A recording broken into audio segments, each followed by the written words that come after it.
Hello, guys, and welcome to the Wrestling Universe here as we're taking a look at SummerSlam 2018. And let's see what went down, shall we? So, first one being the first match being the mixed tag match where Andre Ensei Alomar and Ziala would end up teaming up to take on Rusev and Lana in a obviously the mixed tag match, but Andre Ensei Alomar and Ziala would end up beating Rusev and Lana in the mixed tag match during the kickoff show and manages to successfully win their battle with Rusev and Lana. And obviously, it's the Rusev and Lana day didn't happen, unfortunately, as they were unable to come. They come up short against Ziala and Andre Ensei Alomar once again.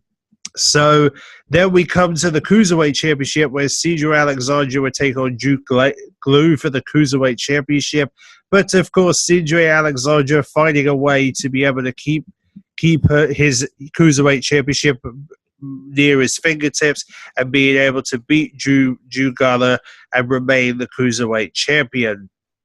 So then we come to the final of the kickoff matches, which will be for the Raw Tag Team titles, where the B Team, obviously Bo Dallas and Curtis Axel, will take on the team of the Revival. And obviously the Revival were getting a big cheer, but unfortunately the Revival didn't win the tag titles as the B Team would continue their successful winning streak and become the new and still Raw Tag Team champions. So B Team still successful as Raw's top tag team.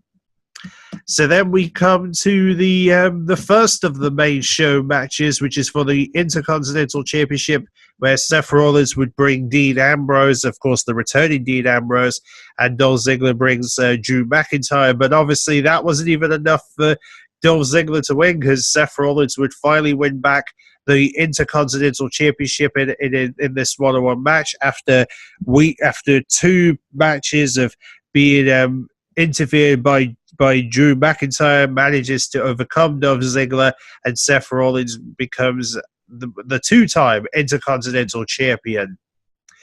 So then we come to the first of the SmackDown title matches, which is for the SmackDown tag titles, where the Bulgario brothers would take on the New Day. But of course, the New Day managed to win the match, but obviously by DQ. Therefore, the Bulgario brothers would still hold the SmackDown tag championships, despite the New Day winning by DQ in their match. So unlucky for the New Day, but hopefully they'll get another opportunity to capture those SmackDown tag titles once again.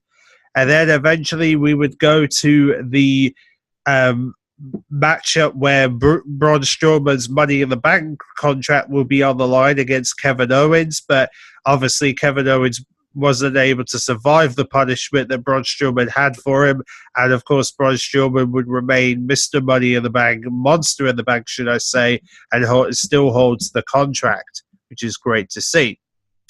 And then eventually we would have the second of the SmackDown title matches, which is for the SmackDown Women's Championship match, where we would have the triple threat where Carmella would defend the title against Charlotte Flair and Becky Lynch.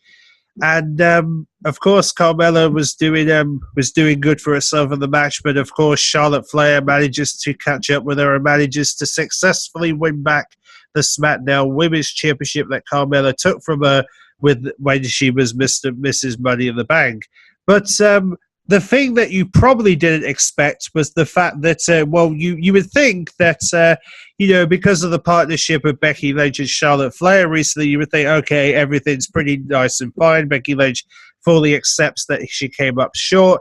Well, not exactly, because Becky Lynch would then surprise the WWE Universe and obviously the fans in general by essentially beginning a heel turn, by essentially attacking Charlotte Flair after the match and setting up what appears to be a sort of a storyline between Becky Lynch and Charlotte Flair for the SmackDown Women's Championship, if that's indeed what WWE is heading towards, because the fact that Becky Lynch decided to turn her back on Charlotte Flair was kind of an interesting scenario here, because nobody has ever saw a heel Becky Lynch before. So this is kind of an interesting scenario now that we now have these two former friends possibly fighting out, and that Becky Lynch will now be known as the heel here So it'd be very interesting to see where things go from here.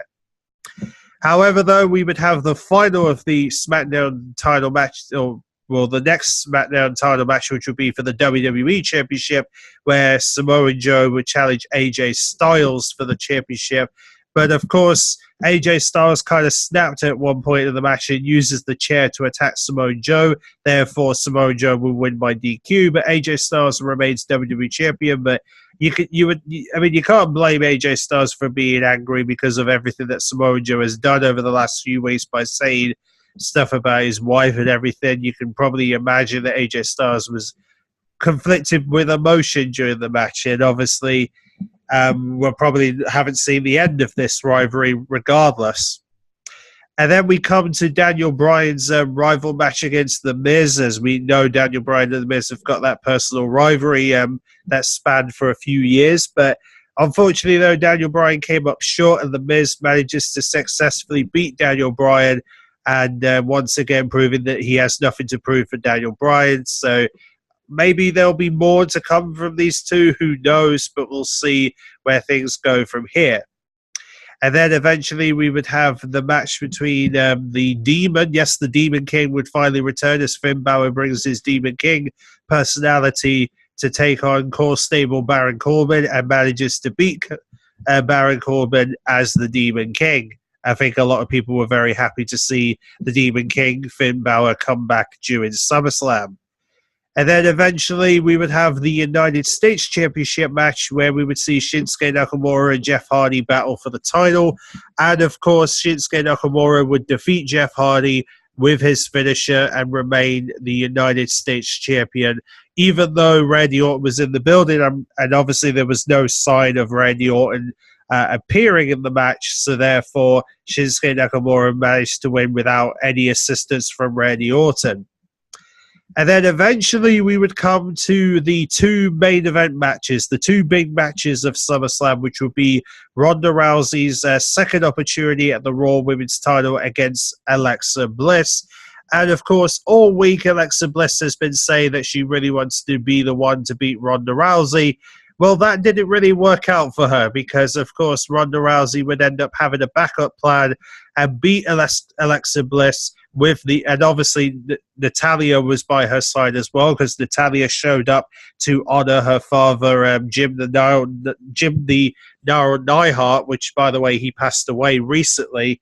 I believe it was last weekend he passed away. So this was definitely an opportunity for Natalya to put a fitting tribute to him. But regardless, though, Ronda Rousey finally winning her first championship in the WWE, representing the women on Raw as the Raw Women's Champion. So this was a big surprise for many people to see finally that Ronda Rousey would finally win her first championship after a couple of months of being with the company, which is really weird just to think about that right now. But regardless, though, it's good to see that Ronda Rousey's finally realized her dream to finally win a championship in the WWE. But then we come to this rivalry between Brock Lesnar and Roman Reigns that has been spanning ever since WrestleMania 31, where, for the last two occasions, Roman Reigns has been unable to successfully beat Brock Lesnar with a championship, in a championship match, basically. Obviously, Brock Lesnar would, even though Brock Lesnar had lost the title at WrestleMania 31 because he came up short because of Seth Rollins, and then eventually their match at WrestleMania 34, we saw Brock Lesnar bleed Roman Reigns and then end up winning after beating up Roman Reigns so much, and then he ends up escaping with the title after Roman Reigns believed he won the steel cage, which personally essentially Roman Reigns did win the steel cage. It's just for some reason Brock Lesnar's feet hit the floor.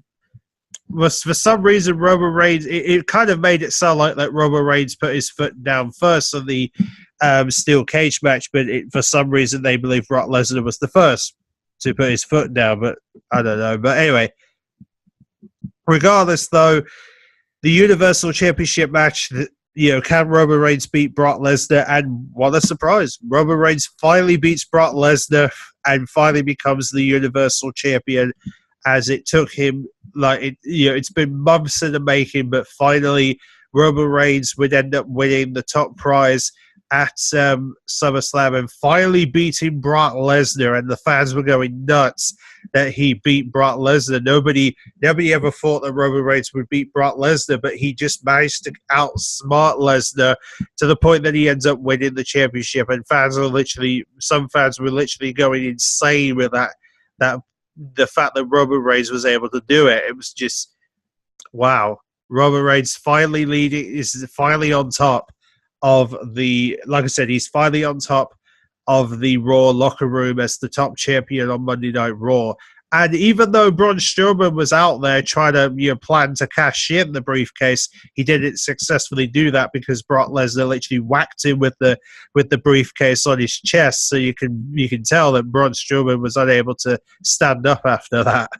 But yeah, what an insane match, an insane night. The fact that we now have new champions on the ranks, Roman Reigns beating Lesnar, Ronda Rousey winning her first title, Charlotte winning back her championship, even though her friend Becky Lynch turned her back on her and by turning heel. And then you have, Seth Rollins winning the Intercontinental title. I find it funny that, both Shield brothers, Roman Reigns and Seth Rollins, winning championships on the same night. I find that very, very convenient. So now it's up to obviously Dean Ambrose now to win a championship, which, well, there isn't any single titles to win except for the Intercontinental title. So unless we end up getting another title announced on Raw eventually, which is, there's a possibility they could throw another title in the mix, but as far as we know, Roman Reigns has finally done it. He's finally beaten Lesnar, and